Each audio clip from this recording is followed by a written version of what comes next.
And so when you think about, you know, loving yourself, or how do I love myself? Unconditionally, no matter what in the universe is going on.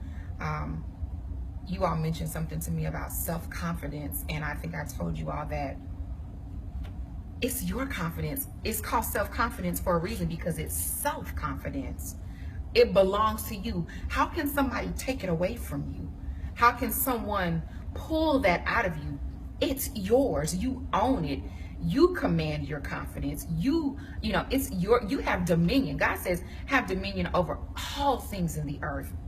And more than anything, having dominion over your vessel, having dominion over your person, having dominion over who you are, and being anchored in that.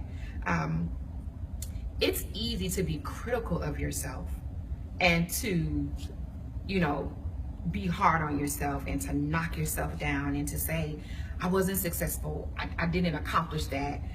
All the I didn't, all the I don't, all the things that are negative, and they come against, you know, in science, some would say, what is it, a negative and a positive equals a what?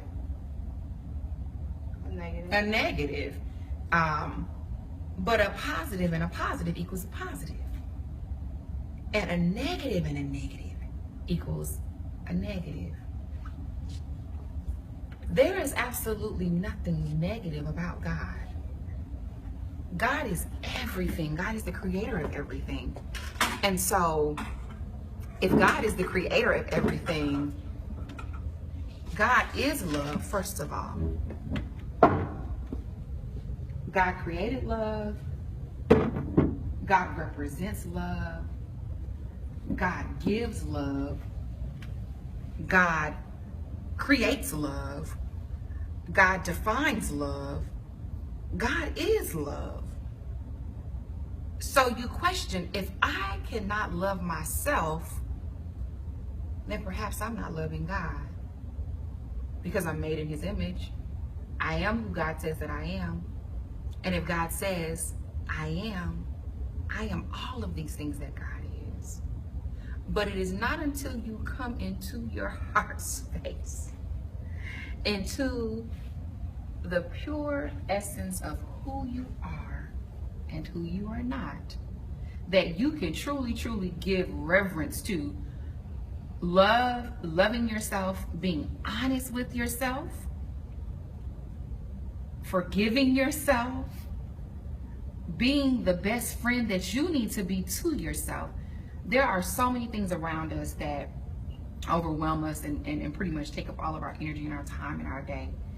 And a lot of times when you start chasing things, and you're chasing stuff, and you're chasing dreams, and you're chasing what somebody else said you were supposed to be, and chasing somebody telling you, oh, but that is the thing you do well. What about chasing you? What about chasing after yourself? What about being the thing that you are seeking and the thing that you're looking for? Chase after yourself. Compete with yourself. And at that point, you then begin to see a mirror image of what God has designed you to be and created you to be. And now you've taken your focus away from all the things around you, all the chatter, all the distractions. And now I'm sitting face to face with God. Because the thing about being in a place of, or being in that heart space, you can't lie to God. And you cannot create this pseudo relationship, so to speak. When you come into your heart space and into that place with God, where it is just you and God alone. There are no people there. There are no children there. There are no distractions there. And for some people, because some, you know, when I get quiet, Shantae, the chatter is so loud. The noise is so profound. But I'll tell you that the more that you begin to practice being in your heart space, your heart will then turn towards God. Your heart won't have anything else but a conviction in it. It will only want to be converted into the thing that God has called you to be. You can't deny truth. Truth is what it is. You can't deny the image that God has created, because he wants to see you a pure reflection of who he calls himself to be. That's pure love. That's loving who you are. Yes, I'm flawed. Yes, I've made mistakes. Yes, I have not always been the best person. Yes, I've done things that are contrary to what God would say is who he represents or what God is, the he or the she of God. You know, I believe there is a feminine and a masculine part of God. Some would say I use the word God, you know, the word he a lot when I try to, I guess, personify God. Some would say you shouldn't personify God, but for me, that's relationship. Because if I'm in relationship with God, I'm in relationship with myself. I can't deny God, so I can't deny myself. And with that, then I'm loving myself. Um, it's a daily process to love yourself.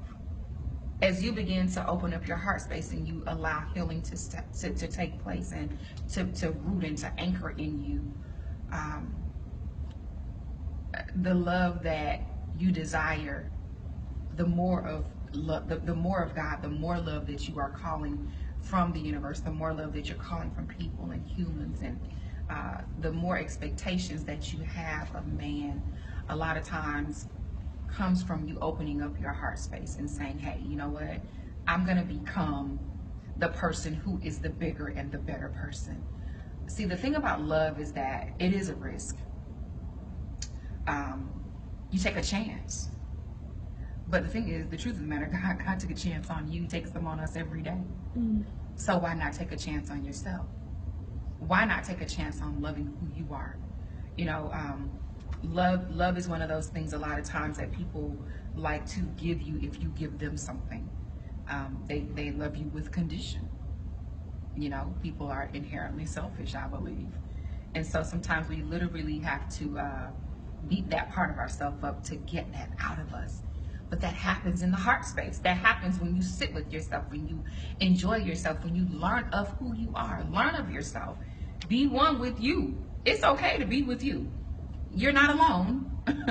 You may experience, some lonely feelings. I really want to be around some friends or some people, but it's in that space when you really, really, truly hone in on what it means to love yourself. I think that when I think about getting all of the junk out of me and allowing God's love and grace and mercy and power and conversation and faithfulness and freedom and relationship and just being able to vibe with God, that's when I offer up myself to truly not just give love, but to be loved. You attract what you are. You really do. Like attracts like. A lot of times we have a tendency to say opposites attract. I don't generally believe that. I think we attract what we are. We're attracted to and attractive to a lot of times a thing that is in us. So you question, how do you love yourself unconditionally? If you can recognize the mirror image that God wants you to see, a reflection of yourself in God, how could you not love yourself? How could you truly not love yourself if you say that you want to be one with your Creator and you want to look just like God looks? That's unconditional love.